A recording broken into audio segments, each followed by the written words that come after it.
Diretor do Nacional do Uruguai provoca São Paulo após sorteio. Vamos comentar aí sobre isso. Tem muita informação de mercado da bola pra gente comentar aí com vocês. Tem atualização sobre o Alexandre, sobre outro lateral esquerdo e plano B do Alexandre, caso não venha. Também tem informação sobre isso. Jogador aí de saída, vamos falar sobre isso e muito mais. Você que é novo no canal, meu querido, se inscreve, dá aquela moralzinha pra gente, ativando o sininho e deixa o seu like, que é muito importante. Belezinha?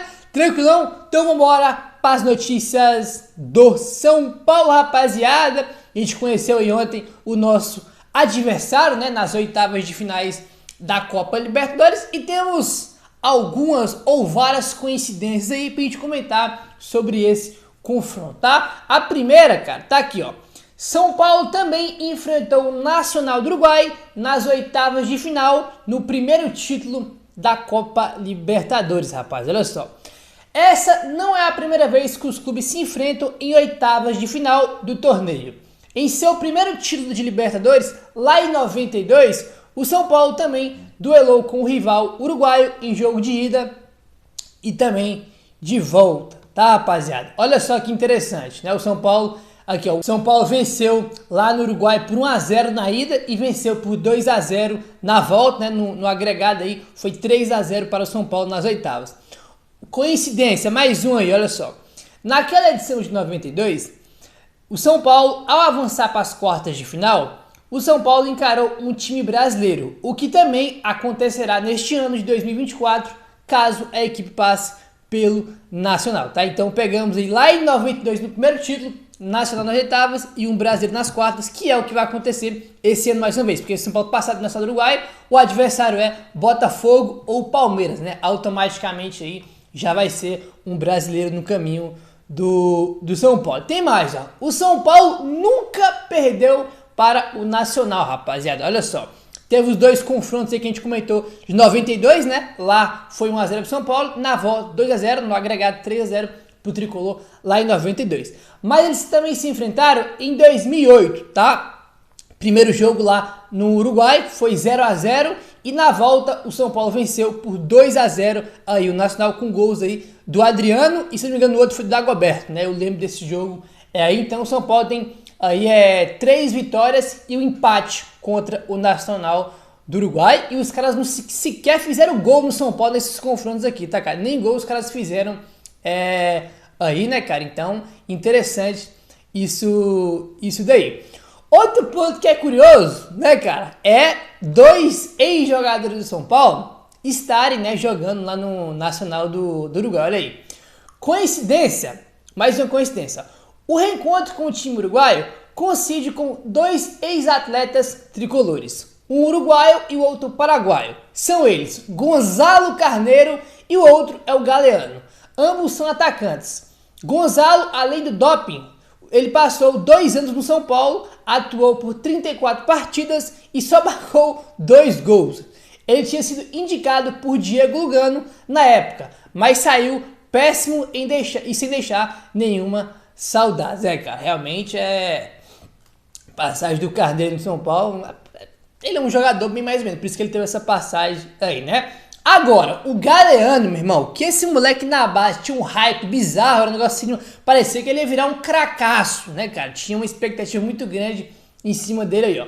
O Galeano passou por Cotia e chegou a atuar com Crespo no profissional, mas não se firmou. Deixou o São Paulo sem conseguir vingar, foi para o Cerro Porteño em 2023 e agora tá no Nacional do Uruguai, aonde tá agora, né, ele tava no Cerro, né, depois foi pro Nacional, onde ele tá até hoje aí. Ele tem 9 jogos e 1 gol pelo São Paulo.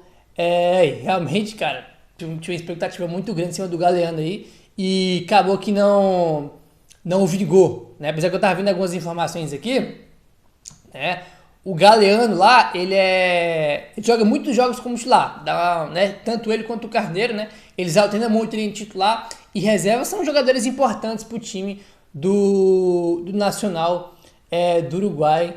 Aí, né, cara? Mas enfim, só faltava tomar gol do... Imagina a gente tomar gol do Gonzalo Carneiro. Os caras nunca fizeram gol do São Paulo na história. Imagina se o Carneiro faz gol aí contra o time do São Paulo. É pra ficar louco da vida. O Carneiro que pelo menos, teve aquele pênalti de cavadinha contra o Palmeiras lá no Allianz Parque, né? Eu só não vou lembrar agora se aquele pênalti dele de cavadinha se foi o último que a gente desclassificou aquele pênalti ou se foi só um dos 5 ali, né? Mas ele teve aquela cobrança de cavadinha no Paulistão de 2019 que a gente foi pra final aí, né? Foi 2018 ou foi 2019? Acho que foi 2019, né? Acho que em 2018 foi Palmeiras e Corinthians a final aí, né, cara? Nossa senhora, aquele dia, meu amigo, aquele dia, meu, que eu fiquei feliz, falei, Carneiro, irmão, você não precisa fazer mais nada no São Paulo, só aquele pênalti de cavadinha que você fez, irmão, que surpreendeu todo mundo, o Gonzalo Carneiro, numa semifinal de Paulistão, fora de casa contra o Palmeiras, meteu uma cavadinha, mas se ele erra também, meu amigo, que ele ia ser xingado, ia ser brincadeira, viu, cara? Que ele ia ser xingado, ia ser brincadeira aí, Mas enfim, rapaziada, vamos avançando agora, e já vamos falar aí sobre o dirigente do Nacional do Uruguai. Olha só, logo depois do sorteio ontem, né, vários dirigentes, né, deram entrevistas e falaram aí sobre os confrontos. O Fernando Brusco, tá aí, que é dirigente, né, se não me engano ele é diretor do Nacional do Uruguai. Ele falou o seguinte, ó, abre aspas, foi uma pena não termos conseguido o Bolívar, olha aí, temos que encontrar um caminho de volta para São Paulo, como tudo no futebol. Antes do Fluminense ou do Palmeiras, prefiro o São Paulo. Fecha aspas aí pro Fernando Brusco, tá? Diretor aí do Nacional do Uruguai. Tá dizendo que prefere pegar o São Paulo, né? Em vez do Fluminense ou do Palmeiras aí, provocando literalmente aí o São Paulo. E cara, fala com vocês, essas coisas não se fala, cara. Ainda fala que queria pegar o Bolívar aí, né? Ainda fala que queria pegar o Bolívar. Cara, vou falar um negócio pra vocês. Independente de qualquer coisa, eu sou completamente contra esse tipo de coisa. Ah, mas eu queria eu prefiro pegar o São Paulo do que aquele time. Meio que desdenhando, tentando diminuir os outros aí, né, cara? Eu não acho legal isso. O próprio São Paulo que pegou o Nacional, cara, eu não chego aqui e falo, já passamos, vamos atropelar com isso aqui, porque não é assim que a banda toca, velho. Ainda mais mata-mata, é futebol, Copa Libertadores da América, tem que respeitar, mesmo quando você pega um adversário que você, né, mas o time é fraco, é Libertadores, é traiçoeiro, né? Então eu acho bem, como é que eu posso falar, cara? Bem lamentável esse tipo de declaração aí, mas, cara, enfim, vamos ver aí, né, cara, o que vai acontecer. Ainda mais o São Paulo, que é tricampeão, eles também são tricampeão da Copa Libertadores aí, né, cara? Mas o futebol uruguaio aí, né, cara, não tá, é bem aquém aí do futebol brasileiro. A gente acabou de comentar, cara, que dois jogadores lá importantes deles são o Galeano e o Gonzalo Carneiro, né? Time por time, qualidade, não tem como comparar. Aí eu assisti, cara, um pouco, tá só um pedaço do jogo aí do Nacional contra o River Plate, né, cara? Vai ser difícil jogar lá, né? Mas em São Paulo tem que fazer um bom resultado lá e decidir aqui, né? Se conseguir ganhar, bom, maravilhoso, melhor ainda, né? Mas conseguir um bom resultado lá e depois vir decidir em casa no Morumbi. Cara, assim, a gente tem que entender algumas situações. Tem jogo que a gente tem que jogar. Tem jogo que a gente tem que competir, ainda mais em Copa Libertadores. É um time muito forte fisicamente, a torcida lá enche o saco. O jogo do São Paulo lá contra o Uruguai é um jogo para competir, irmão. São Paulo, os uruguaios tem que botar 11 caras em campo que tem que competir. Por exemplo, o jogo lá não é jogo pro Ferreira, não é jogo pro Eric, né? Pro Juan, o Juan pode ajudar nesse tipo de jogo aí, porque ele é forte fisicamente, ele é rápido. É um tipo de jogo que é completamente diferente. Tá? O River teve muita dificuldade de jogar, o Darão que estragou o jogo com a péssima arbitragem aí, mas um jogo muito físico, cara, muito pegado, de falta, truncado, então você tem que ter jogador competitivo, forte fisicamente, é um jogo de competição, né? Aí na volta aqui, como eu falei, evidentemente que a gente quer ganhar lá também, né? Se ganhar lá melhor ainda, mas é um jogo de competição, tá? Um jogo de competição que vai ser lá, tá? Um jogo muito truncado, com força física, irmão, típico de Libertadores, lá vai ser desse jeito aí, né? Mas enfim, rapaziada, vamos avançando agora, tá? E vamos falar aí sobre o Orejuela, tá? Vamos falar sobre o Orejuela aí.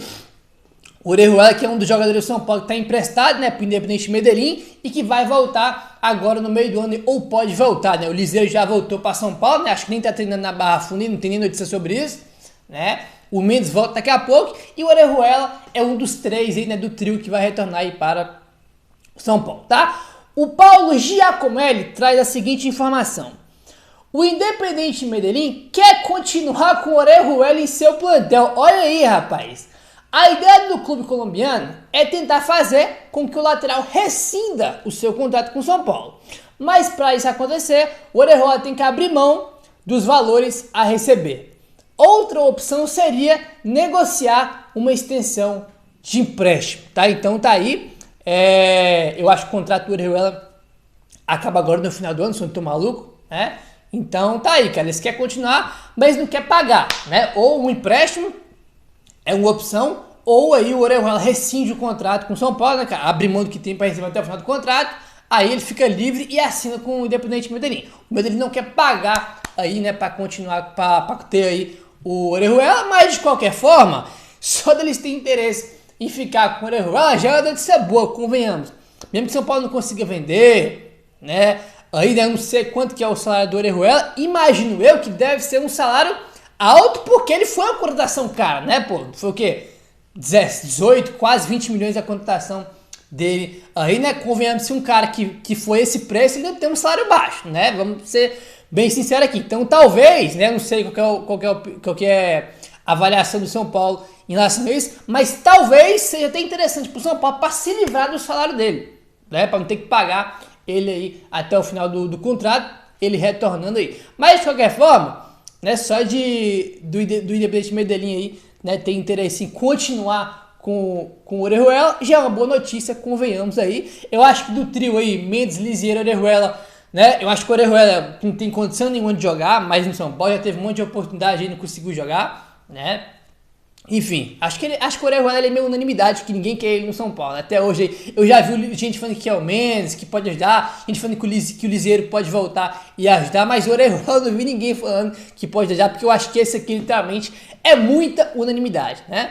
Mas enfim, meu querido, vamos ver aí o que vai acontecer em relação ao Orejuela. Se ele libera ele de graça, aí rescindir o contrato, evidentemente para rescindir tem que ter aí a vontade do jogador, né, e abrir mão do que ele tem para receber aí, né, daqui para frente aí no contrato, tá? Mas enfim, vamos lá, rapaziada. Ele começou lá marcando golaço, né? Começou muito bem lá, depois deu uma caída.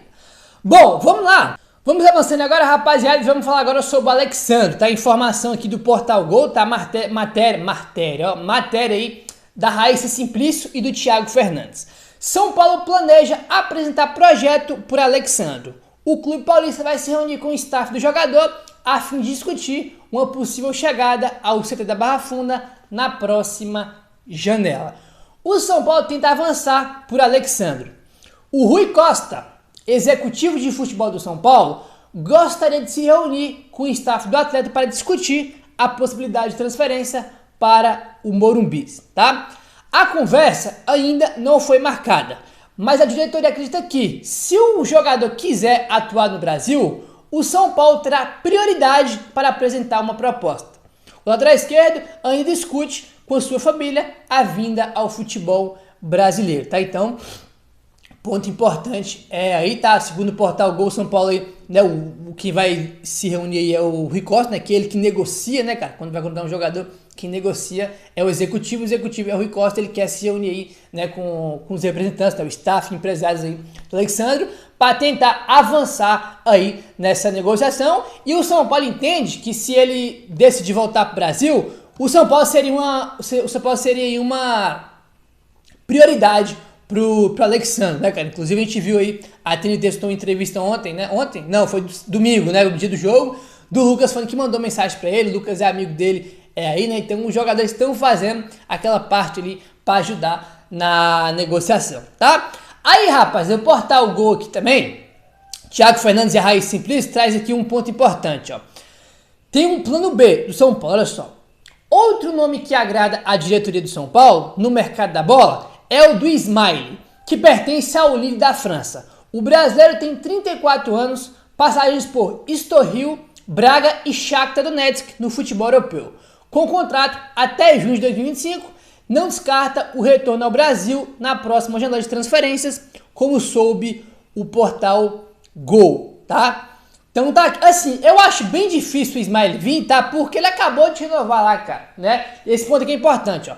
Não, o jogador não descarta o retorno ao Brasil na próxima janela. Mas, cara, ele ia sair livre agora no meio do ano do Lille, aí acabou que renovou por mais um ano. Óbvio, o cara pode, né? Não é só porque ele renovou, quer dizer que ele vai ficar lá. Óbvio, pode ser que ele saia, né? Mas depois que ele renovou o contrato aí, acho bem difícil, né, cara? Evidentemente que o Lille vai querer aí, né, uma compensação financeira para liberar o jogador, ele tava livre agorinha, né? Enfim, aí no meio do ano que vem, em junho, já fica livre novamente aí. O São Paulo está disposto a buscar uma lateral esquerda para reforçar o elenco para 2024, né? Enfim, cara, vamos ver aí, né? O São Paulo tá conversando aí com o Alexandre, né, quer agora se reunir aí com ele, né, e o São Paulo entende que ele é a prioridade, e o plano B é o Smiley não acredita tanto porque ele renovou o contrato, tá? Tinha informação aí que o São Paulo tava de olho nele, antes dele renovar o contrato com o Lille, aí já era algo mais possível, que ele ia chegar livre agora no meio do ano, mas depois que ele renovou, cara, sinceramente, né, evidentemente como eu falei que ele pode sair, né, mesmo tendo contrato renovado, mas eu não acredito muito no Smiley aí não, ele que é São Paulino, né? Enfim, cara, ele é um ano mais velho que o Alexandre, né? O Alexandre tem 33, o Smiley tem 34. Bom, jogador por jogador, eu vi pouco do Smiley, né? Eu vi alguma coisa ali, mas o Alexandre é mais jogador, né? Mais jogador. Enfim, vamos ver o que vai acontecer, certo, meu querido? Se inscreve no canal, ativa o sininho, valeu, tamo junto e saudações tricolores.